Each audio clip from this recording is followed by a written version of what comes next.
Hello and welcome back to RPG PhD. I'm Dr. Ben. Picture this. You're 2 hours into a session. The story is good, the world is rich, and half your players are checking their phones or have gone somewhere else entirely behind their eyes. You've done everything right. The prep is solid, the story is coherent, the world feels alive, and the table is still flat. Now picture the opposite. A session where the table was completely locked in. Every roll mattered. Every decision had weight. Players were finishing each other's sentences. Eyes wide, leaning forward. Same group of people, same system. Completely different energy. So what changed? What was different? The story wasn't necessarily more dramatic. The monsters weren't necessarily harder. The difference was that the game was giving something back at every step. Small hits, constant confirmation, the feeling that what you did mattered right now. That isn't an accident, that's architecture.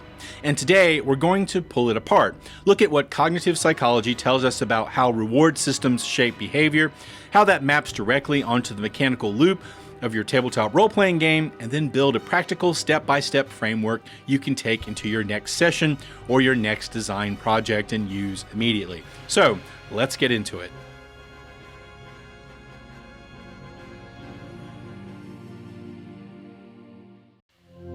All right, let's talk about a rat in a box. In the 1930s, a behavioral psychologist named B.F. Skinner designed a deceptively simple apparatus, now called the Skinner box, though he himself preferred the more clinical term operant conditioning chamber, in which an animal, usually a rat or a pigeon, could perform a simple action like pressing a lever and receive a consequence. Sometimes that consequence was a food pellet. Sometimes it was nothing. Sometimes it was a mild electric shock. What Skinner was interested in was the relationship between the action and the consequence, specifically how that relationship shaped future behavior. What he found was that behavior is not primarily driven by what came before it, by instinct or stimulus alone, but by what comes after it, by its consequences. He called this operant conditioning, the process by which behavior is modified by its outcomes. Behaviors that produce rewarding consequences tend to increase in frequency. Behaviors that produce aversive consequences tend to decrease. And behaviors that produce no consequences, no feedback whatsoever, tend to extinguish entirely, because the organism learns on a very deep level that the behavior simply doesn't matter. That last point is worth sitting with for a second. No feedback is not neutral. No feedback is actively extinguishing. When a player makes a decision and the game doesn't respond to it in any meaningful way, they are being conditioned, slowly, cumulatively, to stop investing in their decisions. They're learning that their choices don't matter. Now, Skinner didn't stop at the basic observation that consequences shape behavior. He went further and identified specific schedules of reinforcement, patterns in how frequently and predictably rewards are delivered, and found that these schedules produce dramatically different behavioral outcomes. This is where it gets genuinely fascinating and directly applicable to game design. There are 4 primary reinforcement schedules, and I want to walk through each one with a tabletop role-playing game lens. The first is the fixed ratio schedule. Under a fixed ratio schedule, a reward is delivered after a set number of responses. Press the lever 5 times, get a pellet. Every 5th goblin drops gold. Every 2 sessions, you level up.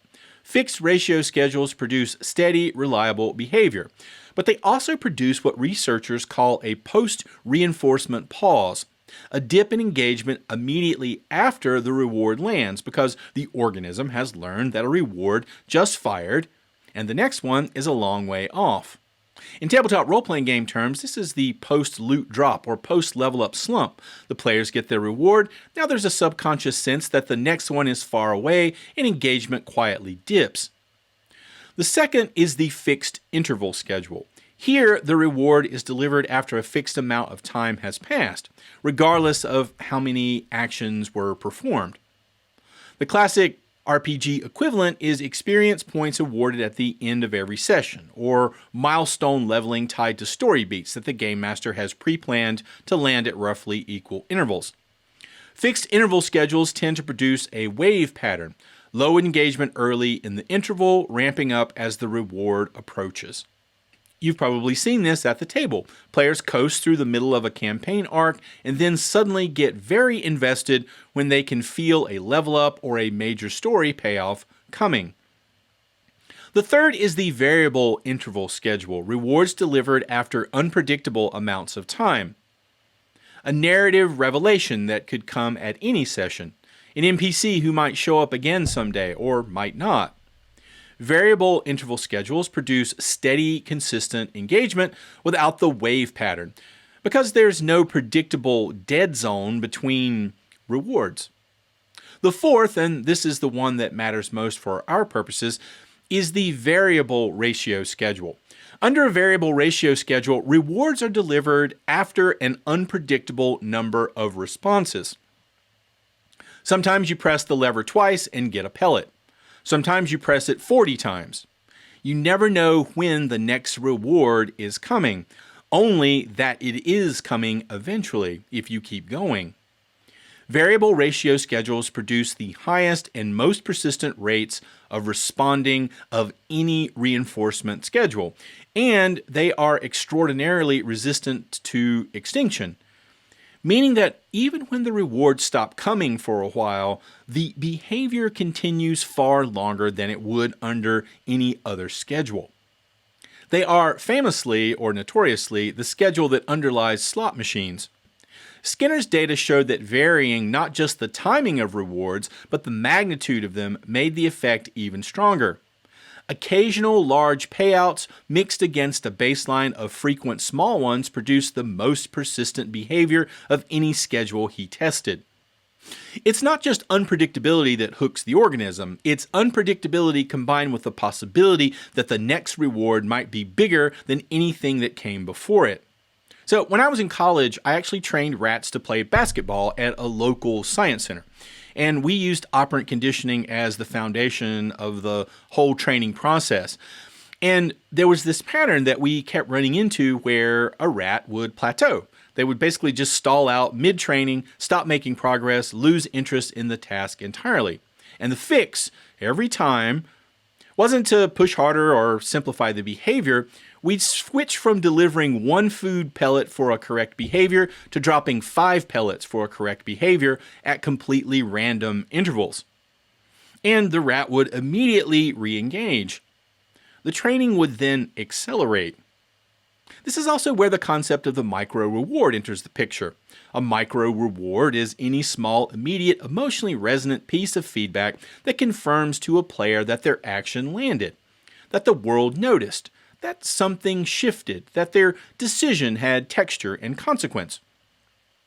It can be mechanical, a temporary bonus, a resource token, an advantage die on the next roll. It can be narrative, 2 sentences of vivid description, an NPC flinching, a door swinging open with a satisfying crash. What matters is that it arrives immediately and that it carries emotional weight.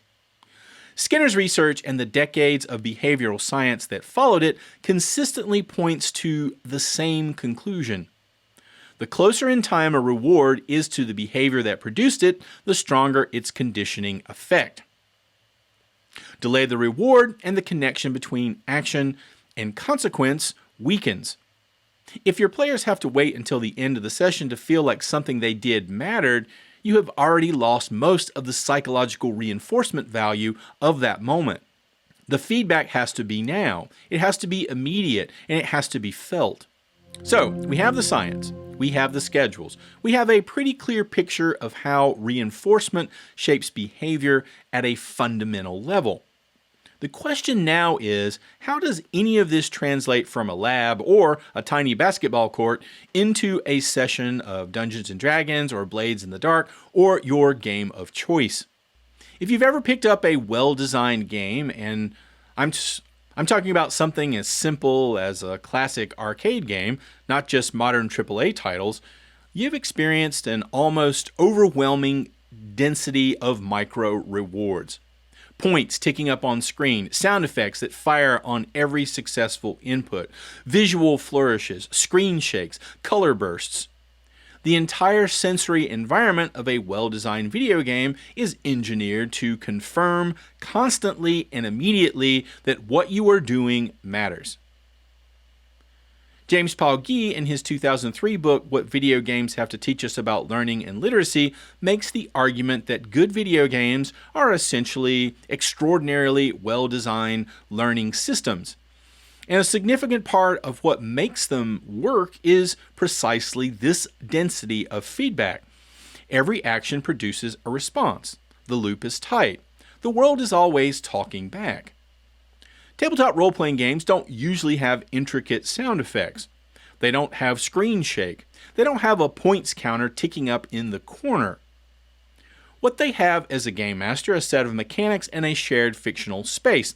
And those three things have to do the work that an entire audio-visual feedback engine does in a video game. Which means that the game master's craft and the designer's craft is in large part the craft of building feedback, of constructing a loop that talks back to players with the same consistency and immediacy that a good video game does, just through entirely different means. And the tools available to do that fall into two broad categories. The first is mechanical feedback. This is the language of the system itself, the numbers, the resources, the positional states. A player lands a hit and the enemy's hit points drop. A skill check succeeds and a new mechanical option opens up. A resource token is gained, a status effect is applied, an advantage die is earned for the next roll. Mechanical feedback is concrete and legible. It shows up on the character sheet. It changes the state of the encounter. It has a measurable effect on what the player can do next. When it's well designed, it produces an immediate sense of leverage.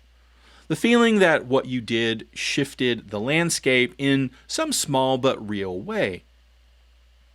The second channel is narrative feedback. This is the game master's voice, the fictional world's response to what the players do. An NPC's expression changes. The guard takes a step back. The door groans on its hinges before it bursts open. The enemy you just hit staggers, and you can see in the description that it's hurt, not just in the numbers, but in the fiction. Narrative feedback is where emotion lives. It's what makes a mechanical outcome feel like something. What translates a successful roll from an abstract number into a moment in a story that the players will remember and talk about later. The critical insight here is that these two channels work best together, and that either alone is significantly weaker than both in combination. A mechanical reward with no narrative framing lands as bookkeeping. A narrative description with no mechanical backing can feel hollow. All atmosphere, no consequence. When they fire simultaneously, when the mechanical and the narrative confirm each other in the same moment, that's when the reinforcement effect is at its strongest. The player feels the impact and sees it reflected in the numbers and knows the world registered it. That's a full spectrum micro reward, and it is substantially more potent. Now there's a tension built into all of this that we need to address directly, because if you ignore it, you'll overcorrect and make things potentially worse. That tension is between reward frequency and reward dilution. If every single roll, every minor perception check, every routine attack, every low-stakes social interaction is met with the same level of enthusiastic mechanical and narrative response, two things happen. First, the players start to feel the seams. The feedback can feel like less of a genuine world response and more like a game master performance, a kind of relentless description that doesn't map onto how consequences actually work.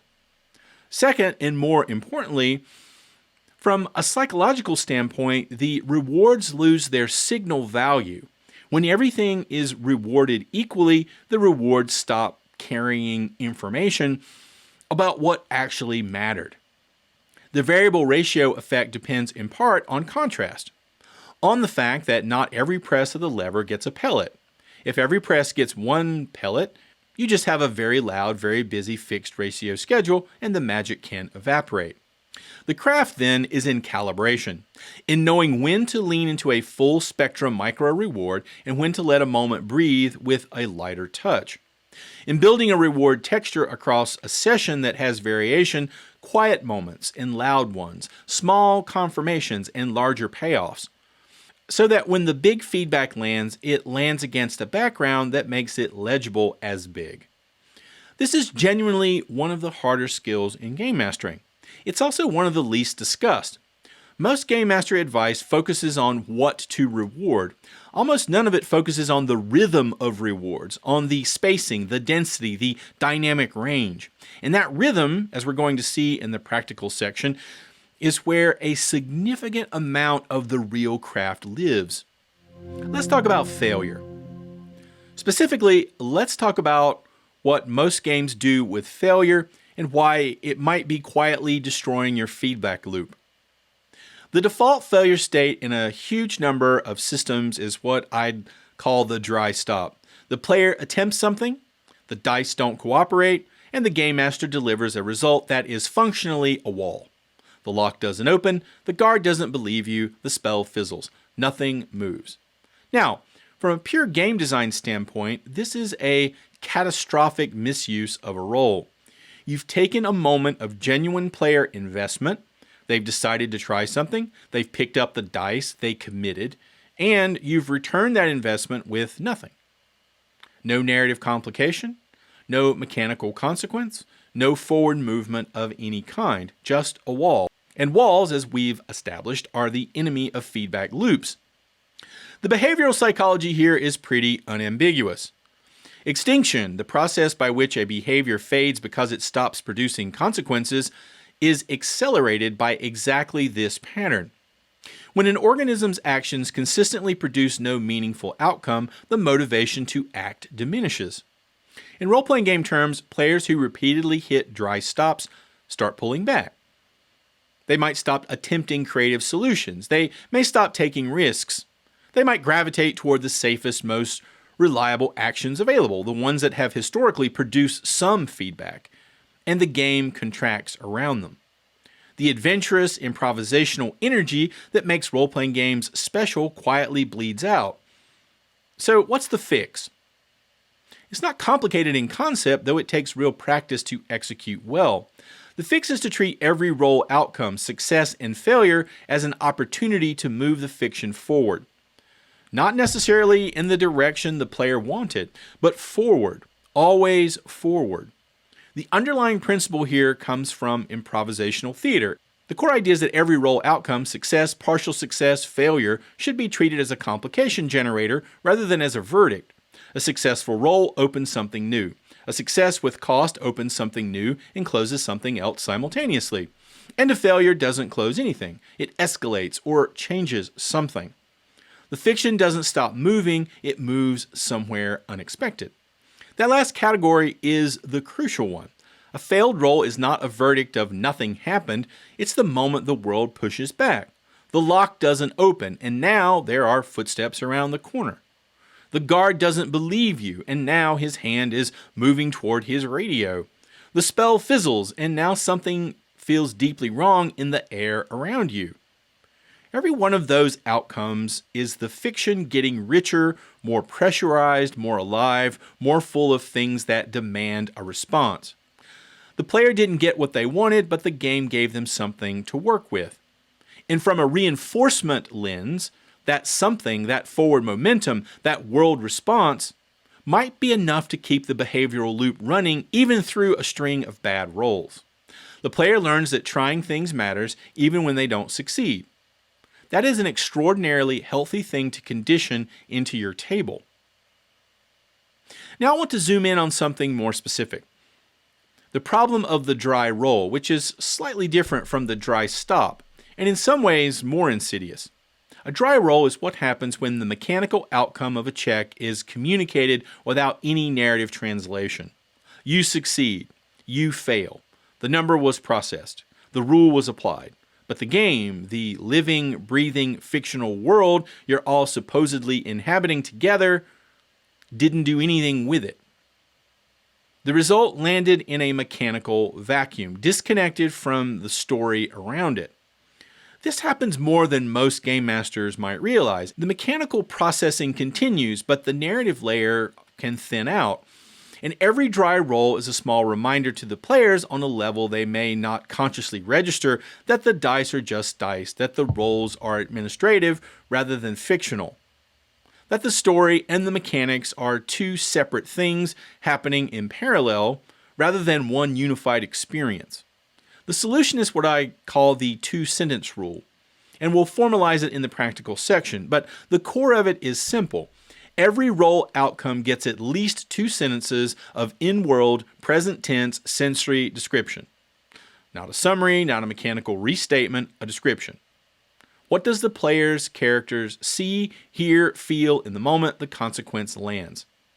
2 sentences is a low bar. It takes maybe 10 seconds, but it's enough to close the gap between mechanical outcome and narrative experience. It's enough to make the roll feel like something happened in the world, not just on the character sheet.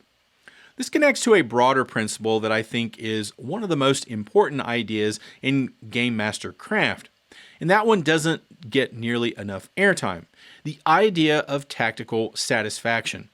Tactical satisfaction is the feeling that a decision, even a small one, even a routine one, was inherently worth making. That the act of choosing produced something. Not necessarily a big dramatic consequence, but something with texture and presence.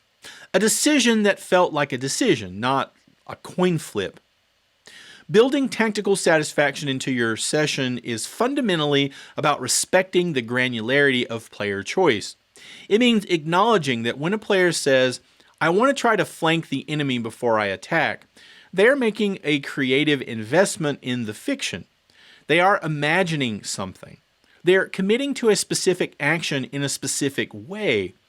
And the game owes them a response that honors that specificity. Not just you hit for 8 damage, but the angle you took cuts off their retreat, and when your blade connects, he stumbles sideways into the wall, pinned between you and the stone. Same damage, same mechanical outcome, completely different experience of that outcome. Before we move on, I want to pump the brakes for a moment because everything we've covered so far has been making operant conditioning sound like a clean, reliable engine you can just install into your game and watch run. And it's not quite that simple, of course.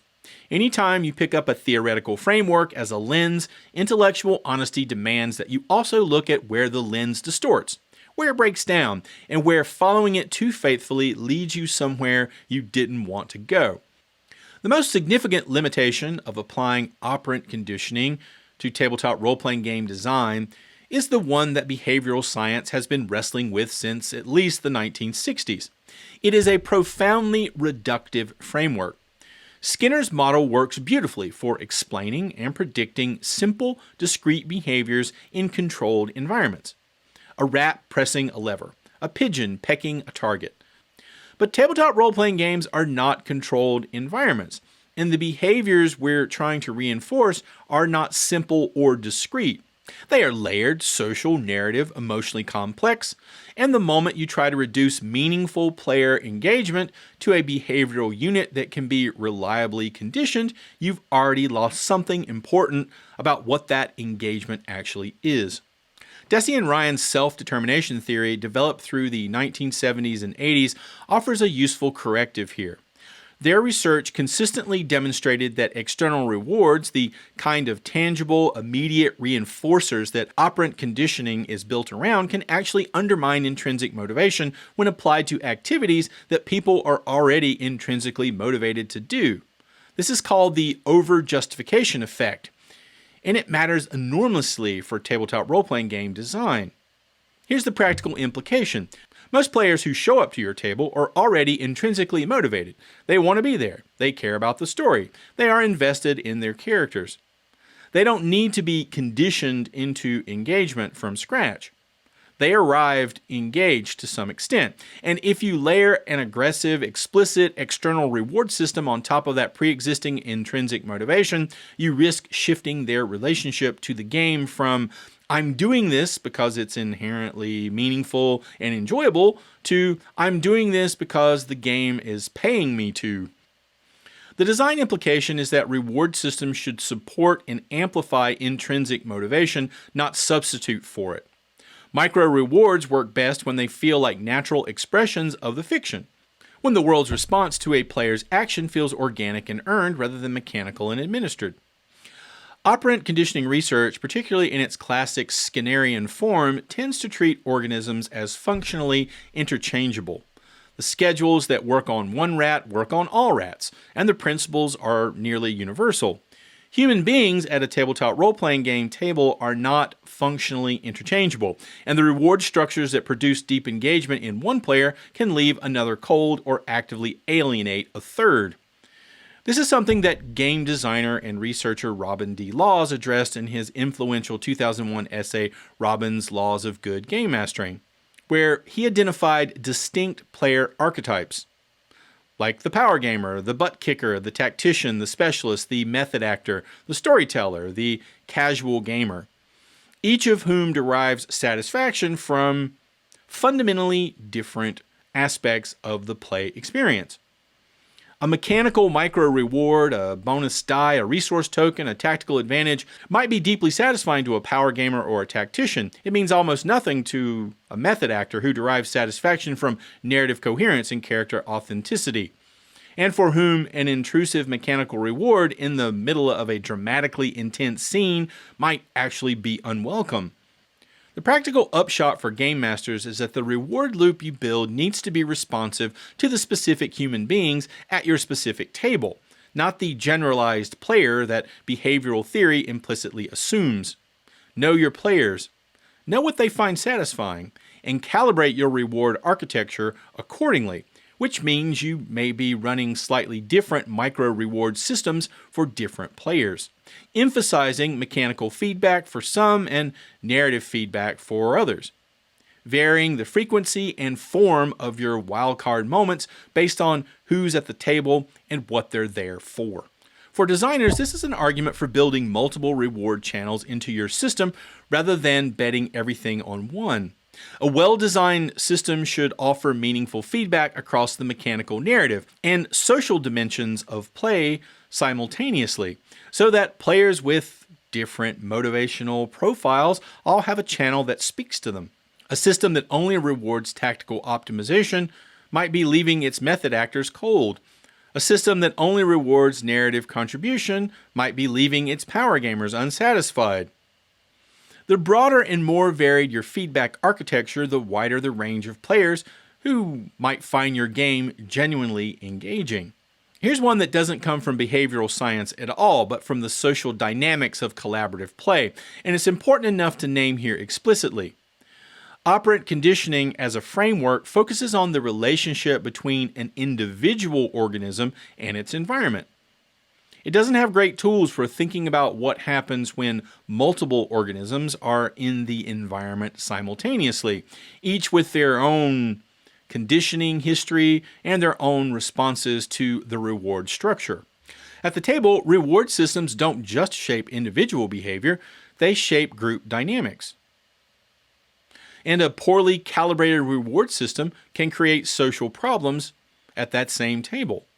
The most common version of this is reward inequity, the perception, whether accurate or not, that some players are receiving more or better feedback than others. If one player consistently gets the wildcard moments, consistently earns the momentum tokens, consistently receives the most vivid and enthusiastic narrative feedback, the other players will notice. And the social consequence of that noticing is rarely good. Resentment is not a reinforcer. Neither is the feeling of being invisible at your own table. A game master who is unconsciously running a reward system that favors one player type, one play style, or even just one person they find more fun to engage with is conditioning the other players to disengage, and doing it socially rather than mechanically. The related problem is competitive reward dynamics, in what is supposed to be a cooperative game. If the reward architecture, whether designed into the system or improvised by the game master, creates a situation where players feel like they are competing for a finite pool of acknowledgement and feedback, the social fabric of the table might start to fray. Players might talk over each other. They angle for spotlight time. They optimize for reward earning rather than for collaborative storytelling. The micro reward system intended to elevate engagement ends up producing a subtly toxic table dynamic that nobody quite knows how to name. The last limitation I want to name might be the deepest one, and in some ways the hardest to articulate. Operant conditioning is a framework built around the modification of behavior. It is fundamentally instrumental. It asks, what consequence will produce the behavior that I want? And that's a useful question, but it is not the only question, and in the context of tabletop role-playing games, it is arguably not even the most important one.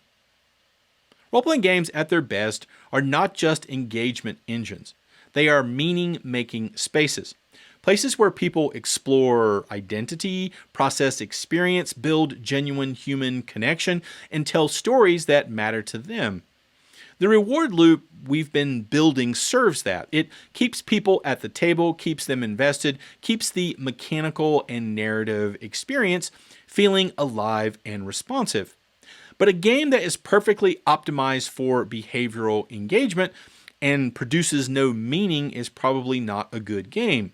The theoretical framework that operant condition is missing, and that I think role-playing game designers and game masters need to hold alongside it, is something closer to what psychologists call flow, the state of optimal experience that arises when challenge and skill are in balance, when a person is fully absorbed in an activity that feels both demanding and intrinsically rewarding.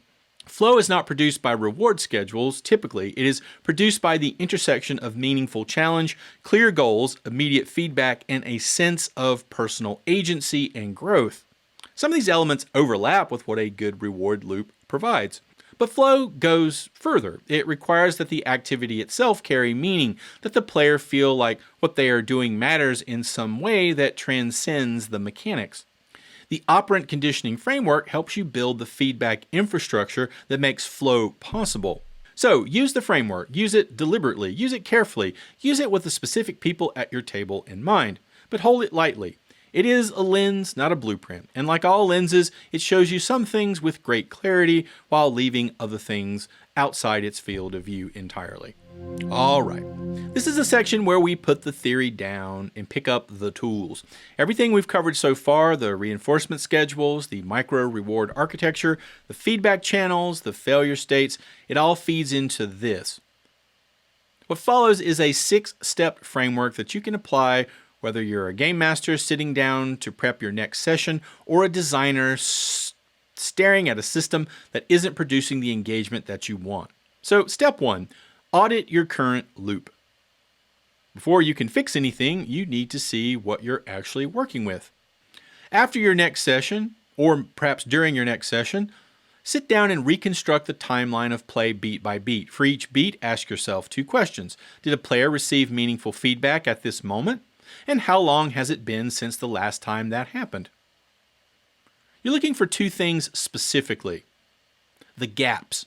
Stretches of play where the mechanical and narrative loop went quiet. Most game masters who do this for the first time are genuinely surprised by how long some of those gaps actually are. 20 minutes of travel with no mechanical engagement. 30 minutes of investigation with a series of dry rolls and no escalating consequence. A combat encounter where 3 of 5 players went 2 full rounds without feeling like their presence mattered.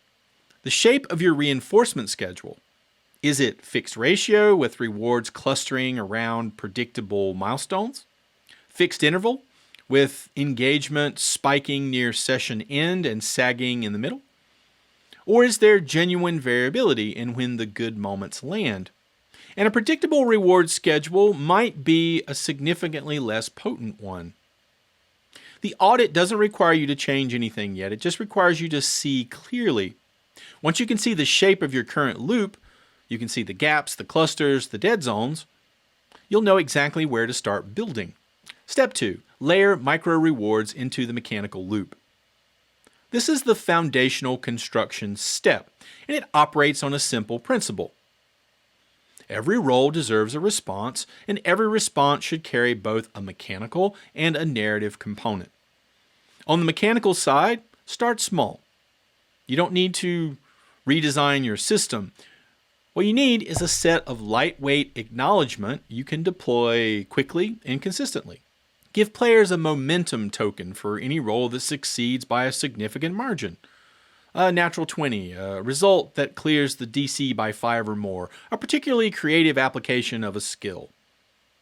A poker chip or glass bead sitting in front of the player. The physical object is itself the micro reward, something tangible that says that was worth noticing. Assign it a mechanical effect if you want. Spend it for advantage on the next roll, or use it to add a detail to the fiction. But even before that, placing the token in front of a player is a confirmation. The game saw what they did. Give players narrative agency tokens for failure states they handle well. Not mechanically, but fictionally. A player who leans into a bad roll and incorporates the complication into the character's behavior in an interesting way earns a token. This shifts the reward architecture so that creative engagement with failure is explicitly reinforced. You are conditioning your players to find failure interesting. Apply the 2-sentence rule to every roll outcome without exception. 2 sentences of present tense sensory in-world description. Not a mechanical restatement, not a summary, a description. What does the player's character see, hear, feel in the moment the consequence lands? 2 sentences only takes a few seconds, and it is enough to close the gap between mechanical outcome and narrative experience. Reserve your best description energy not just for the dramatic moments. Those carry their own weight, but for the ordinary ones. Consistency of feedback density is what keeps the loop alive between peaks. Step 3. Introduce a variable ratio element intentionally. Most game masters are already doing this accidentally and therefore inconsistently. What you're doing here is making it deliberate. Every session, design one wildcard reward moment. Not telegraphed, not predictable, just one moment where the players receive something unexpected that they could not have anticipated. An NPC from 3 sessions ago reappears with information that's suddenly relevant. A detail from a player's backstory surfaces in an encounter in a way nobody planned. A hidden mechanical bonus that triggers on a specific dice result the players didn't know was there. A secret effect keyed to rolling a specific number that produces a bonus nobody was looking for. The content matters less than the unpredictability. What you're doing structurally is injecting a genuine variable ratio element into the session, a reward that could come at any time for any action and that therefore keeps players slightly on their toes throughout. Players who know on some level that a surprise payoff might arrive at any moment might stay more engaged across the whole session because every action carries the faint possibility of triggering the jackpot. For designers, this has direct structural implications. Build a bonus effect layer into your core resolution mechanic that sits above the basic pass-fail binary. Degrees of success are the most common implementation. A result that clears the DC by 10 produces not just successes, but a bonus effect drawn from a small table or chosen by the player from a short list. Exploding dice are another implementation. When a maximum result allows an additional roll, then every throw carries the possibility of an exceptional outcome that nobody was expecting. The specific mechanic matters less than the principle. There should be a layer of the resolution system that produces surprise. Outcomes the player could not have fully predicted. That surprise can be where the variable ratio magic lives. Step 4. Calibrate reward density per session arc. Not all moments in a session are equal, and your reward density shouldn't treat them as if they are. A well-calibrated session breathes in and out, with feedback density rising and falling in ways that create emotional shape. A useful model here might be the 3-act structure, which maps reasonably well onto most sessions regardless of system. Act 1, roughly the first quarter of your session, you run a higher micro reward frequency. This is the buy-in phase. Players are settling in, recalibrating to the fiction, re-inhabiting their characters. More narrative feedback on minor roles, more immediate acknowledgement of player decisions. A wildcard moment that fires early if you can manage it. You're saying with the reward architecture, this is a good place to be. You are conditioning engagement from the first minutes. Act 2, the middle stretch. Deliberately reduce micro reward frequency and raise the stakes. This sounds counterintuitive, but it's psychologically crucial. The reduction in reward frequency against the background of the higher density you established in Act 1 creates tension. Players feel the absence. They lean in. They start wanting something to pay off. You are making the players a little hungry. Not starving, not sending them into extinction, just hungry enough that when the Act 3 payoffs land, they land harder. Act 3, the climax and resolution. Release the tension. Concentrated, high-value reward payoffs. Full spectrum micro rewards on every significant action. Narrative feedback at full intensity. The players have been conditioned over the course of the session to respond to this density of feedback with maximum engagement. And because you calibrated the middle section to create hunger, the release feels genuinely earned. This is what behavioral scientists call the contrast effect. A reward that follows a period of relative scarcity feels more potent than the same reward delivered against a background of constant abundance. Step 5, connect every reward to narrative. A mechanical reward that isn't narratively framed is a half-strength reward. The narrative framing does several things simultaneously. It tells the players why they're being rewarded, which reinforces the specific behavior that earned it. Significantly more effective from a conditioning standpoint than a reward with no attached signal. It integrates the mechanical acknowledgement into the fiction, so the reward feels like it belongs to the story rather than sitting outside of it. It creates a moment of genuine human connection between game master and player, a moment where the game master is saying clearly and directly, "I see you and what you're doing matters." The practical implementation is simple. Before you deliver any reward, take one beat to connect it to something the player specifically did. Name the action, name the character, put the reward in the context of the fiction. 2 sentences is enough, and the habit, once built, becomes nearly automatic. Step 6. Avoid reward saturation and punish loop traps. The final step is about the failure modes, the ways this framework goes wrong if you push it too hard in either direction. Reward saturation is what happens when micro reward density gets so high that rewards stop carrying information. When every role is met with enthusiastic description and every action with a token, the signal to noise ratio collapses. Players stop being able to read the feedback landscape because everything looks the same. The variable ratio effect disappears because there's no longer any variation, and paradoxically, players disengage not because the game is being stingy, but because the rewards have lost their meaning. The calibration heuristic: if you can't remember the last time a moment at your table felt ordinary, your reward density might be too high. Ordinary moments are not the enemy. They are the negative space that makes the rewarding moments visible. The punish loop trap is the more damaging failure mode. A punish loop is a sustained sequence of negative outcomes with no intervening micro rewards to keep the behavior loop alive.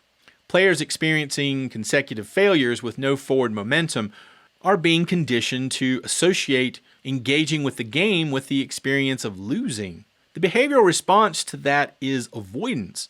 Players might stop taking risks, stop attempting creative solutions, pull back to the safest possible actions. The fix is not to remove consequences or to make the game easier. It's to ensure that even in a string of negative outcomes, every outcome moves the fiction forward in a way that gives the player something to work with. Use the consolation forward technique. Every failure, every cost, every setback is framed as an addition rather than a subtraction. You didn't get what you wanted. Here's what you got instead, and here's what it opens up. The loss is real. The forward momentum is also real. Both things are true simultaneously. What you're building here isn't a procedure, it's a sensibility, a way of listening to your game and hearing where the feedback is thin and knowing what to do about it. The point I want to leave designers with is this: the reward loop is not a feature you add on top of a finished system. It is not a unique Game Master technique that compensates for a mechanically indifferent design. It is a first-order design consideration, something that needs to be in the room from the very beginning of the design process, shaping mechanical decisions from the resolution system outward. A game that produces consistent, well-calibrated variable ratio reinforcement at the table level does not do so by accident. It does so because somebody, at some point in the design process, understood how reward loops work and built accordingly. So here's your homework, and it's easy. After your next session, do the audit. Step 1 from the practical guide. Sit down, reconstruct the session, map the feedback beats, find the gaps, just that. Don't try to implement the whole framework at once. Just see your loop clearly, maybe for the first time. And then drop what you find in the comments below, because I genuinely want to know what you discover, both what surprised you and what confirmed what you already suspected. Also, if you enjoyed this video, hit that like button, share and subscribe for more deep dives into tabletop role-playing games. And as always, thanks for watching. See you next time.